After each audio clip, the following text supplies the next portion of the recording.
Smart ಸಿಟಿಯಾಗಿ ಆಯ್ಕೆ ಮಾಡಿ ಅಧಿಕೃತವಾಗಿ ಆದೇಶ ಹೊರಡಿಸಲಾಯಿತು. ಆ ಸಂದರ್ಭದಲ್ಲಿ ಜಸಿಂತಾ ವಿಜಯ್ ಆಲ್ಫ್ರೆಡ್ ಅವರು ಮೇಯರ್ ಆಗಿದ್ದರು.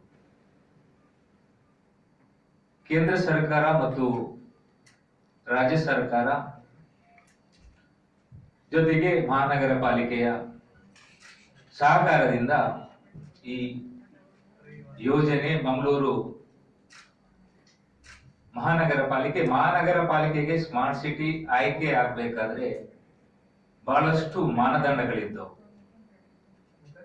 ನಾವು ಪ್ರಥಮ ಹಂತದಲ್ಲಿ ಮಂಗಳೂರು ಆಯ್ಕೆ ಆಗಿರಲಿಲ್ಲ. ರಾಜ್ಯದಲ್ಲಿ ಬೇರೆ 2 ಮಹಾನಗರ ಪಾಲಿಕೆಗಳು ಆಯ್ಕೆಯಾಗಿ 3ನೇ ಹಂತದಲ್ಲಿ ಮಂಗಳೂರು ಆಯ್ಕೆ ಆಯಿತು. ಮಂಗಳೂರು ಆಯ್ಕೆ ಆಗಬೇಕಾದ್ರೆ ಸ್ಮಾರ್ಟ್ ಸಿಟಿಯಲ್ಲಿ ಏನು ಮಾನದಂಡ ಇದೆ, ಉತ್ತಮವಾಗಿ ಆಂತರಿಕವಾಗಿ ಆಡಳಿತ ನಡೆಸುವಂತಹ ಒಂದು ವ್ಯವಸ್ಥೆ, ಜೊತೆಗೆ ಸಾರ್ವಜನಿಕವಾಗಿ ಮೂಲಭೂತ ಸೌಕರ್ಯ ಕೊಡುವಂತಹ ಕಾರ್ಯಕ್ರಮಗಳು, ಅದು ನೀರಿನ ವ್ಯವಸ್ಥೆ ಇರಬಹುದು, ರಸ್ತೆ ವ್ಯವಸ್ಥೆ ಇರಬಹುದು, ಶುಚಿತ್ವದ ವ್ಯವಸ್ಥೆ ಇರಬಹುದು. ಒಟ್ಟಾರೆಯಾಗಿ ಮಂಗಳೂರು ಮಹಾನಗರ ಪಾಲಿಕೆ ಒಟ್ಟಾರೆಯಾಗಿ ಆಯ್ಕೆ ಆಗಬೇಕಾದ್ರೆ ಒಳ್ಳೆಯ ಆಡಳಿತದ ಜೊತೆಗೆ ಇಂಥ ಹಲವಾರು ಉತ್ತಮ ಕಾರ್ಯಕ್ರಮಗಳನ್ನು ಹಮ್ಮಿಕೊಳ್ಳಿದ್ದಾಗಿ ನಾವು 3ನೇ ಹಂತದಲ್ಲಿ ಮಂಗಳೂರು ಸ್ಮಾರ್ಟ್ ಸಿಟಿಗೆ ಆಯ್ಕೆ ಆಯಿತು. ಸ್ಮಾರ್ಟ್ ಸಿಟಿಗೆ ಆಯ್ಕೆಯಾದ ನಂತರ ಯೋಜನೆಗಳು ರೂಪುಗೊಳ್ಳಬೇಕಾದ್ರೆ ಸ್ಮಾರ್ಟ್ ಸಿಟಿಗೆ ಒಂದು ವಿಶೇಷವಾದ ಹಿರಿಯ IAS ಅಧಿಕಾರಿ ಮತ್ತು ಅದಕ್ಕೆ ಸಂಬಂಧಪಟ್ಟಂತಹ ಮ್ಯಾನೇಜಿಂಗ್ ಡೈರೆಕ್ಟರ್ ಇರ್ಬೋದು, ಚೇರ್ಮನ್ ಇರ್ಬೋದು, ಡೈರೆಕ್ಟರ್ಗಳಿರ್ಬೋದು, ಮೇಯರ್ ಮತ್ತು ಮಂಗಳೂರು ಮಹಾನಗರ ಪಾಲಿಕೆಯ ಆಯುಕ್ತರು ಅದಕ್ಕೆ ಸಂಬಂಧಪಟ್ಟಂತ ಚೇರ್ಮನ್ ಮತ್ತು ಡೈರೆಕ್ಟರ್ಗಳಾಗಿದ್ದಾರೆ. ಅನೇಕ ಯೋಜನೆಗಳನ್ನು ನಾವು ಆ ಸಂದರ್ಭದಲ್ಲಿ ರೂಪಿಸಿದ್ದೆವು. ಸ್ಮಾರ್ಟ್ ಸಿಟಿಯಲ್ಲಿ ಸರ್ಕಾರದ ಪ್ರಮುಖವಾದ ಉದ್ದೇಶ ಏನಂದ್ರೆ, ಒಂದು ರೀತಿಯಲ್ಲಿ ಮಂಗಳೂರು ಯಾವುದೇ ಮಹಾನಗರ ಪಾಲಿಕೆಗಳು ಏನು ಕೆಲಸ ಮಾಡಿಕೊಂಡು ಬರ್ತಾ ಇದೆ ಅದಕ್ಕಿಂತಲೂ ಎತ್ತರವಾದಂತ ನಗರವನ್ನು ಬದಲಾಯಿಸುವಂತ ಕಾರ್ಯಕ್ರಮಗಳು, ಅದು ನಗರದಲ್ಲಿ ಆರ್ಥಿಕ ವ್ಯವಸ್ಥೆಯನ್ನು ಹೆಚ್ಚು ಮಾಡುವಂತ ವ್ಯವಸ್ಥೆಗಳಿರ್ಬೋದು, ಅಥವಾ ಟೂರಿಸಂ ಅನ್ನು ಆಕರ್ಷಣೆ ಮಾಡುವಂತ ಕಾರ್ಯಕ್ರಮಗಳು ಜೋಡಣೆ ಮಾಡಬೇಕು. ಯಾಕೆಂದ್ರೆ ನಮ್ಮ ನಗರ, ನಮ್ಮ ಜಿಲ್ಲೆ, ವಿಶೇಷವಾಗಿ ಮಂಗಳೂರು ನಗರದಲ್ಲಿ ಟೂರಿಸ್ಟ್ಗಳನ್ನು ಆಕರ್ಷಣೆ ಮಾಡುವಂತ ಅನೇಕ ಕಾರ್ಯಕ್ರಮಗಳನ್ನು ನಾವು ಸ್ಮಾರ್ಟ್ ಸಿಟಿ ಯೋಜನೆಯಲ್ಲಿ ಹಮ್ಮಿಕೊಂಡಿದ್ದೇವೆ. ಇದರಲ್ಲಿ ವಿಶೇಷವಾಗಿ ಏನು ಮಂಗಳೂರು ಮಹಾನಗರ ಪಾಲಿಕೆಯ ವ್ಯಾಪ್ತಿಯ 8 ವಾರ್ಡ್ಗಳು ಇದರಲ್ಲಿ ಸೇರಿಸಿದ್ದವು. ಪ್ರಮುಖವಾಗಿ ರಿವರ್ ಫೇಸ್ ಏನು ನದಿಯನ್ನು ಏನು ಮುಖ ಮಾಡತಕ್ಕಂತ ಪ್ರದೇಶಗಳನ್ನು ಅಭಿವೃದ್ಧಿಪಡಿಸಿ ಇಲ್ಲಿಂದ ಮಂಗಳೂರು ನಗರದ ಕರಾವಳಿ ಭಾಗದಿಂದ ಉಡುಪಿ ಮಲ್ಪೆ ತನಕ ಈ ಭಾಗವನ್ನು ಅಭಿವೃದ್ಧಿಪಡಿಸುವಂತಹ ಅನೇಕ ಯೋಜನೆಗಳನ್ನು ನಾವು ಹಮ್ಮಿಕೊಂಡಿದ್ದೆವು. ಆದರೆ ಪ್ರಸ್ತುತ ಸ್ಮಾರ್ಟ್ ಸಿಟಿಯಲ್ಲಿ ನಡೆಯುವಂತ ಕಾಮಗಾರಿಗಳಿರ್ಬೋದು ಅಥವಾ ಯೋಜನೆಗಳಿರ್ಬೋದು, ಯಾವುದೇ ಯೋಚನೆ ಇಲ್ಲದೆ ಸರಿಯಾಗಿ ನಡೀತಾ ಇಲ್ಲ. ಈಗಾಗಲೇ ಹಳೆ ಬಂದರು ಪ್ರದೇಶ, ಫೋರ್ಟ್ ವಾರ್ಡ್ ನಲ್ಲಿ ಇರ್ಬೋದು, ಇಲ್ಲಿ ಬಹಳಷ್ಟು ವರ್ಷಗಳಿಂದ ಏನು 1960-70ರ ದಶಕದಲ್ಲಿ ಇರ್ತಕ್ಕಂಥ ಒಳಚರಂಡಿ ವ್ಯವಸ್ಥೆಯನ್ನು ಬದಲಾಯಿಸುವಂತ ಕಾಮಗಾರಿಗಳು, ಕಾಂಕ್ರೀಟ್ ರಸ್ತೆಗಳ ಕಾಮಗಾರಿಗಳು ಮತ್ತು ಇನ್ನಿತರ 8 ವಾರ್ಡ್ಗಳಲ್ಲಿ ಸಹ ಕಾಂಕ್ರೀಟೀಕರಣದ ಕಾಮಗಾರಿಗಳು ಈ ಯೋಜನೆಯಲ್ಲಿ ಇದೆ. ಆದರೆ ಯಾವುದೇ ಕಾಮಗಾರಿಗಳನ್ನು ಒಂದು ಕ್ವಾಲಿಫೈಡ್, ಈ ಎಲ್ಲ ಕಾಮಗಾರಿಗಳನ್ನು ಕ್ವಾಲಿಫೈಡ್ ಕಾಂಟ್ರಾಕ್ಟ್ದಾರರಿಗೆ ಕೊಡಬೇಕಾಗ್ತದೆ. ಇದರಲ್ಲಿ ಟೆಂಡರ್ ಕರೆಯುವಾಗ ಸುಮಾರು 4-5 ಕೋಟಿ ಒಳಚರಂಡಿ ವ್ಯವಸ್ಥೆಯನ್ನು ಮಾಡುವಂತ ಸಂದರ್ಭದಲ್ಲಿ ಅದಕ್ಕೆ ಫ್ರೀ ಕ್ವಾಲಿಫಿಕೇಶನ್ ಇರ್ತದೆ. ಫ್ರೀ ಕ್ವಾಲಿಫಿಕೇಶನ್ ನಲ್ಲಿ 5 ಕೋಟಿಗಿಂತ ಹೆಚ್ಚಿನ ಕೆಲಸ ಮಾಡಿದಂತ ಗುತ್ತಿಗೆದಾರರಿಗೆ ಈ ಕೆಲಸವನ್ನು ಕೊಡಬೇಕಾಗ್ತದೆ. ಉತ್ತಮವಾದಂತ ಗುತ್ತಿಗೆದಾರರಿಗೆ ಕೆಲಸವನ್ನು ಕೊಟ್ರೆ ಕೆಲಸ ಸರಿಯಾಗಿ ನಡೀತದೆ, ಉತ್ತಮವಾದಂತ ಕ್ವಾಲಿಟಿಯಲ್ಲಿ ಕೆಲಸ ಆಗ್ತದೆ ಮತ್ತು ಆ ಕೆಲಸ ಸರಿಯಾಗಿ ಆಗ್ತದೆ. ಒಳಚರಂಡಿ ವ್ಯವಸ್ಥೆ ಆಗಲು ಕೆಲಸ ಬಹಳಷ್ಟು ಸರಿಯಾಗಿ ಆಗ್ಬೇಕಾದ್ರೆ, ಯಾಕೆಂದ್ರೆ ಅಲ್ಲಿ ಸ್ವಲ್ಪ ಲೆವೆಲ್ ಹೆಚ್ಚು ಕಡಿಮೆ ಆದ್ರೆ ಆ ಕೆಲಸ ಅದು ಫೇಲಿಯರ್ ಆಗ್ತದೆ, ವೈಫಲ್ಯ ಆಗ್ತದೆ. ಅಂತಹ ಕೆಲಸಗಳನ್ನು ಒಳಚರಂಡಿ ವ್ಯವಸ್ಥೆಯಲ್ಲಿ ಮಾಡಿದ್ದಾರೆ. ಅದಕ್ಕೂ ಪೂರಕವಾಗಿ ಇವತ್ತು ಮಂಗಳೂರು ನಗರದಲ್ಲಿ ಒಂದು 2-3 ದಿನಗಳಿಂದ ಟ್ರಾಫಿಕ್ ದಟ್ಟಣೆಯಿಂದ ಬಹಳಷ್ಟು ಜನರಿಗೆ ಸಮಸ್ಯೆ ಆಗ್ತಾ ಇದೆ. ಯಾರತ್ರ ಕೇಳಿದ್ರು ಯಾನ್ ಪಿದಾಡ್ದು ಓಡಿ ಹೋದರಿಗೆ ಯಾನ್ ಪಿದಾಡ್ದು ಮುಜಿಗಂಟೆ ಆಡು ನನ್ನ ಲೈಕ್ ಬರ್ರೆ ಯಾವೊಂದಿಚ್ಚಿ ಅಂತ ಉತ್ತರ ಬರ್ತಾ ಇದೆ. ಈಗಾಗಲೇ ಸರ್ಕಾರ ಒಂದು ಕಡೆಯಿಂದ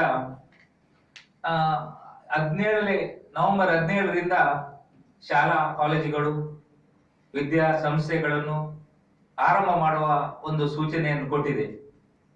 ಈಗಲೇ ಇಷ್ಟು ಸಮಸ್ಯೆ ಆಗಿದೆ. ಯಾವಾಗಲೂ ಒಂದು ಕೆಲಸ ಮಾಡಬೇಕಾದ್ರೆ ಅದಕ್ಕೆ ನಿರ್ದಿಷ್ಟವಾದ ಒಂದು ಕಾಲಮಿತಿಯೊಳಗೆ ಆ ಕೆಲಸವನ್ನು ಮಾಡಬೇಕು.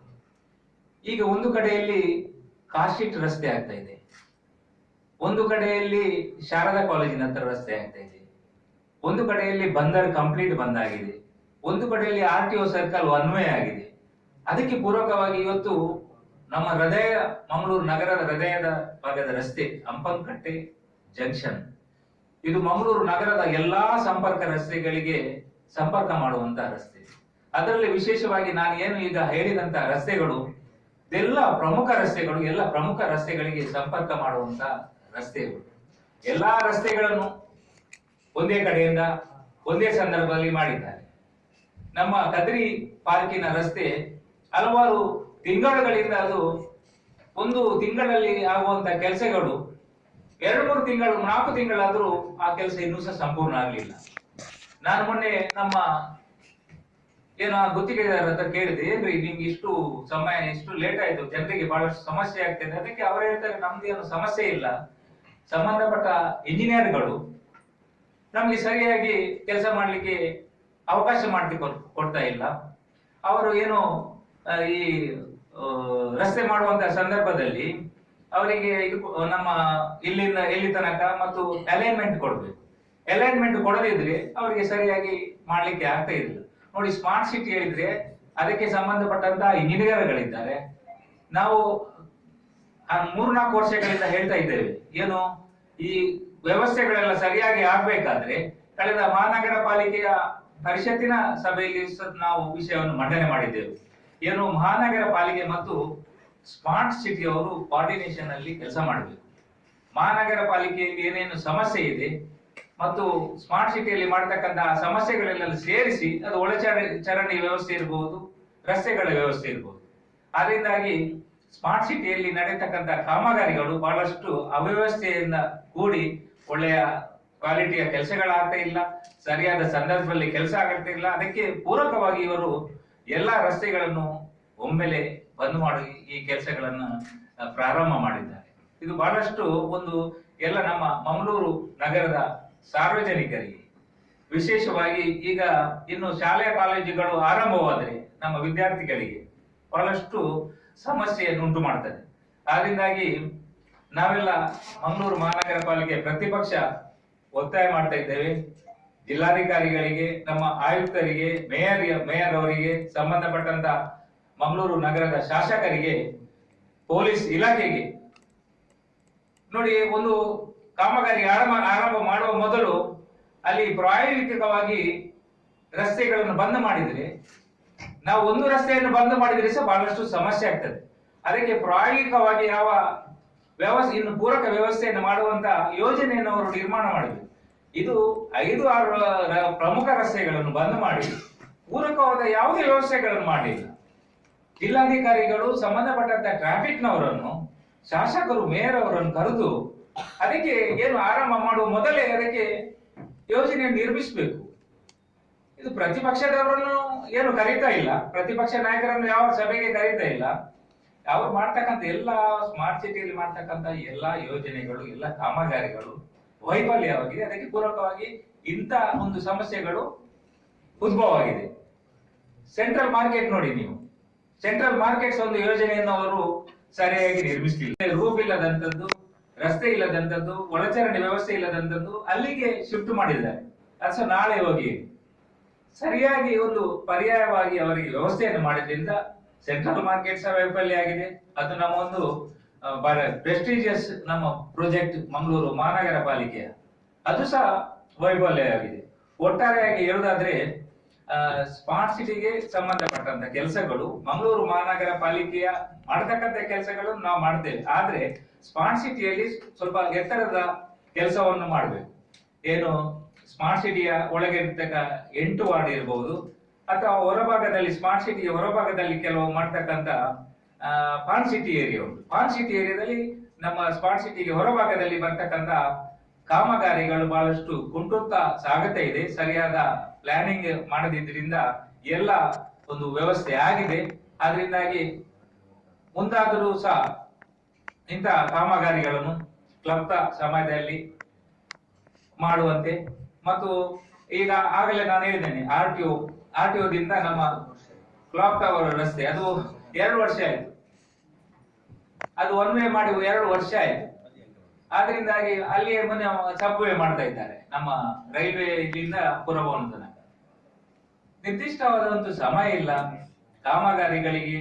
1, 2, 3 ತಿಂಗಳು. ನಾವು 2002-2003 ಮಂಗಳೂರಿನಲ್ಲಿ ಪ್ರಥಮ ಬಾರಿ ಲೇಡಿಲ್ ವೃತ್ತದಿಂದ PVS ವೃತ್ತ, ಲೇಡಿಲ್ ವೃತ್ತದಿಂದ ಉರ್ವಸ್ಟೋರ್ ವೃತ್ತ ತನಕ ಕಾಂಕ್ರೀಟೀಕರಣ ಕಾಮಗಾರಿ 6 ತಿಂಗಳಲ್ಲಿ ಮುಗಿಸಿದ್ದೇವೆ.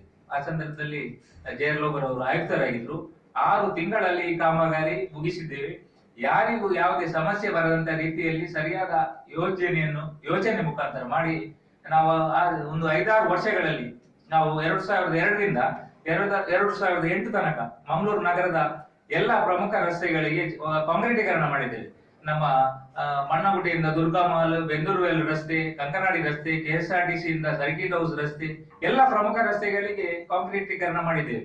ಯಾರಿಗೆ ಸಹ ಯಾವುದೇ ರೀತಿಯ ಸಮಸ್ಯೆಗಳು ಉದ್ಭವ ಆಗಲಿಲ್ಲ. ಆದ್ರಿಂದಾಗಿ ಜಿಲ್ಲಾಧಿಕಾರಿಗಳು, ಶಾಸಕರು, ಮೇಯರ್ ಅವರು, ಸಂಬಂಧಪಟ್ಟ ನಮ್ಮ ಅಧಿಕಾರಿಗಳು, ಆಯುಕ್ತರು, ಈ ಟ್ರಾಫಿಕ್ ಇಲಾಖೆಯವರು ಸರಿಯಾದ ಯೋಜನೆಯನ್ನು ಮಾಡುವಾಗ ಸರಿಯಾದ ಯೋಜನೆ ಮುಖಾಂತರ ಯಾವುದೇ ಸಮಸ್ಯೆ ಬಾರದಂತ ರೀತಿಯಲ್ಲಿ ಕಾರ್ಯಕ್ರಮಗಳನ್ನು ಮಾಡಬೇಕು. ಇಲ್ಲದಿಂದ ನಾವು ಮಂಗಳೂರು ಮಹಾನಗರ ಪಾಲಿಕೆಯಲ್ಲಿ ನಮ್ಮ ಪ್ರತಿಪಕ್ಷ ನಾಯಕರನ್ನು ಯಾವುದೇ ಸಭೆಗೆ ಕರೆಯುವುದಿಲ್ಲ. ಆದ್ರೆ ಇನ್ನಾದರೂ ಸರಿಯಾದ ರೀತಿಯಲ್ಲಿ ಎಲ್ಲರನ್ನು ವಿಶ್ವಾಸಕ್ಕೆ ತೆಗೆದುಕೊಂಡು ಈ ಯೋಜನೆಯನ್ನು ರೂಪಿಸಬೇಕಾಗಿ ನಾನು ನಗರದ ಪ್ರಮುಖ ನಮ್ಮ ಕಾಂಗ್ರೆಸ್ ಪಕ್ಷದ ಪ್ರತಿಪಕ್ಷದ ಪರವಾಗಿ ನಾನು ಕೇಳಿಕೊಳ್ತಾ ಇದ್ದೇನೆ.